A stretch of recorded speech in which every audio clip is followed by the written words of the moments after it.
तो हम बात करेंगे भारत के नदियों के बारे में बात करेंगे। सबसे पहले एक एस्चुरी के बारे में देख लें कि एस्चुरी क्या होता है। एस्चुरी क्या होता है, देखो सागर तट पर स्थित आधा बंद खारे पानी का वह क्षेत्र जहाँ नदियों का ताज़ा पानी समुद्र के खारे पानी के साथ मिलता है वो एस्चुरी कहलाती हैं। भारत में नर्मदा, ताप्ती और मांडवी नदी एस्चुरी यानी ज्वार नदी का निर्माण करती हैं। देखो नदी का ताज़ा पानी समुद्र के खारे पानी के साथ मिलता है तो क्या निर्माण होता है, एस्चुरी का निर्माण होता है।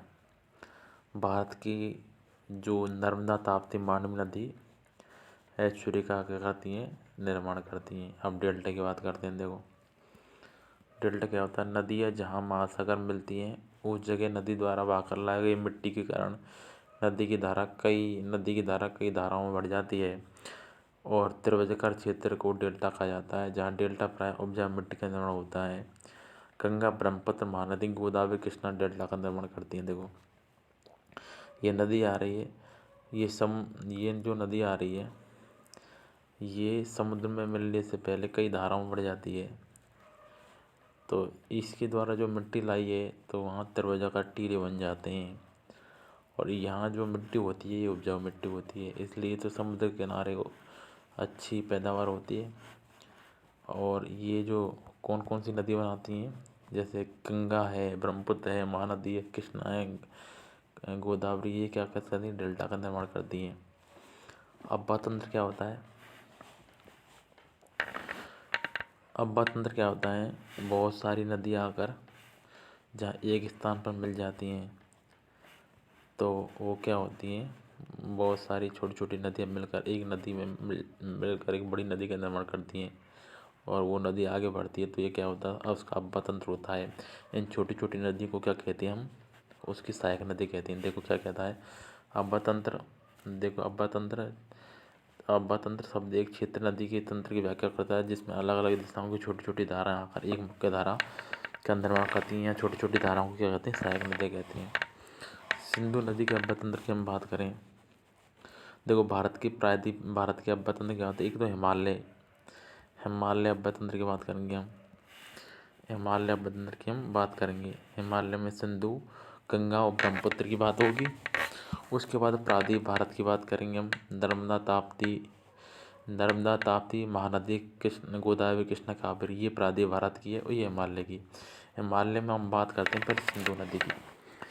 सिंधु नदी कहाँ से निकलती है, सिंधु नदी नंबर 1 तो ये 3 देशों से निकलती है, चीन, भारत, पाकिस्तान में होकर बहती है।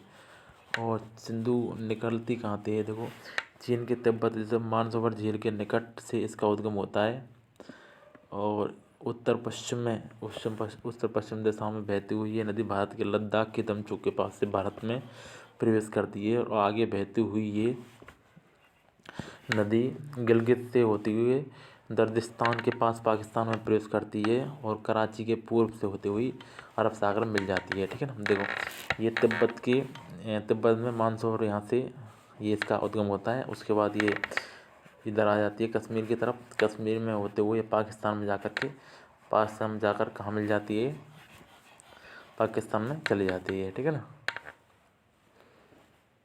पाकिस्तान में होती है अरब सागर में मिल जाती है। ठीक है ना, और सिंधु की कुछ सहायक नदी हैं जैसे सतलज, व्यास, रावी, चेनाब, झेलम, ये सिंधु की सहायक नदी हैं। इसकी सबसे बड़ी जो सहायक नदी है वो है चेनाब। इसके बारे में देखो भारत का लेह शहर सिंधु नदी के दाएं तट पर स्थित है। हाँ, सिंधु की कुल लंबाई 2880 किलोमीटर है। ठीक है ना, और मैं बता दूं भारत का लेह शहर सिंधु के दाएं तट पर स्थित है। सिंधु नदी के अरब सागर में मिलने से पहले इसमें 5 प्रमुख सहायक नदियाँ आकर मिलती हैं जिसमें चेनाब, झेलम, रावी, ब्यास और सतलज है। ठीक है, चेनाब की बात करें, ये सिंधु नदी की सबसे बड़ी सहायक नदी है। इसका उद्गम हिमाचल प्रदेश के K12 लाल दर्रे से होता है। देखो चेनाब जो नदी है, देखो चित्र में देखो चेनाब जो नदी है ये हिमाचल प्रदेश के K12 जो दर्रा है उससे इसका उद्गम होता है और ये सिंधु की सबसे बड़ी सहायक नदी है।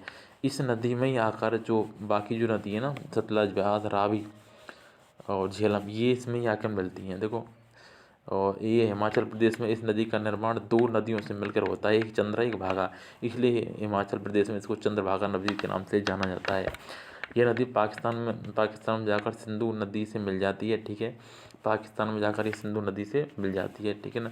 और ये सिंधु नदी से मिलने से पहले इसमें झेलम, रावी और सतलज, ब्यास नदी आकर में से बताया कि मैंने कि ये चनाब नदी है वो सिंधु की सबसे बड़ी सहायक नदी है, और ये पाकिस्तान में जाकर सिंधु से मिलती है।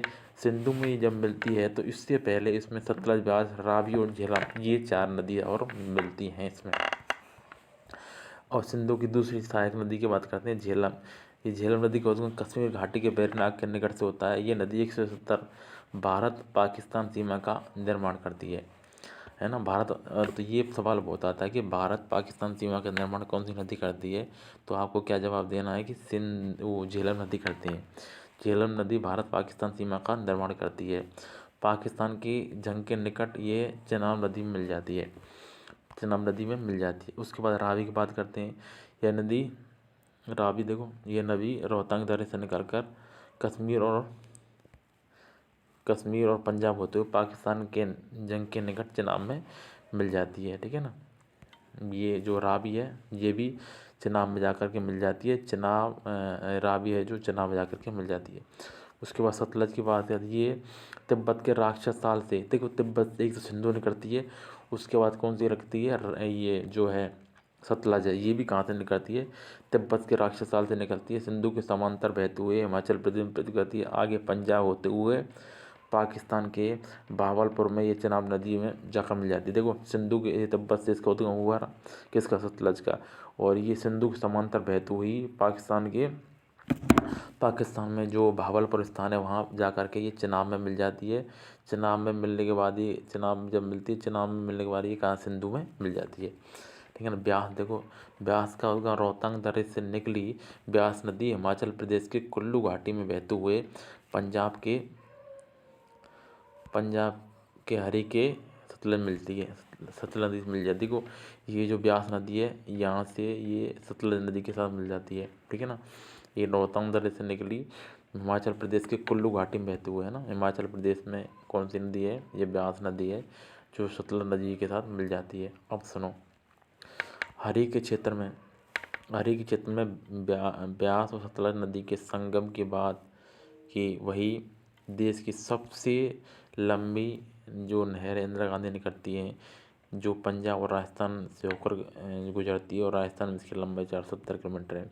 मतलब जब ब्यास और सतलज जहाँ मिलती हैं उसका नाम है हरीके जहाँ तो वहाँ सबसे बड़ा बांध बना हुआ इंदिरा गांधी नहर पर, है ना। इंदिरा गांधी नहर यहीं से गुजरती है।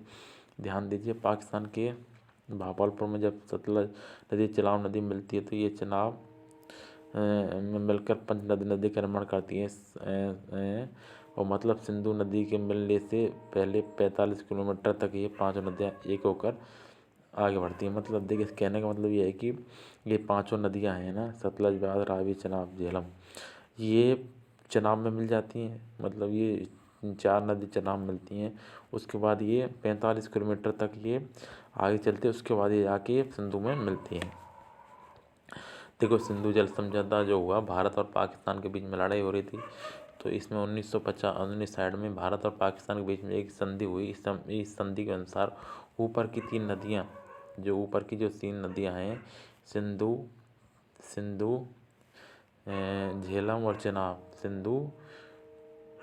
और झेलम, इसका जो सिंधु, चेनाब और झेलम, इनका जो नियंत्रण है वो कौन करेगा, पाकिस्तान। और नीचे की जो नदी है ब्यास, सतलज और रावी, इनका नियंत्रण भारत के पास होगा, यही होगा। देखो, पानी के वितरण के लिए 1960 में भारत और पाकिस्तान के बीच हुई एक संधि हुई है।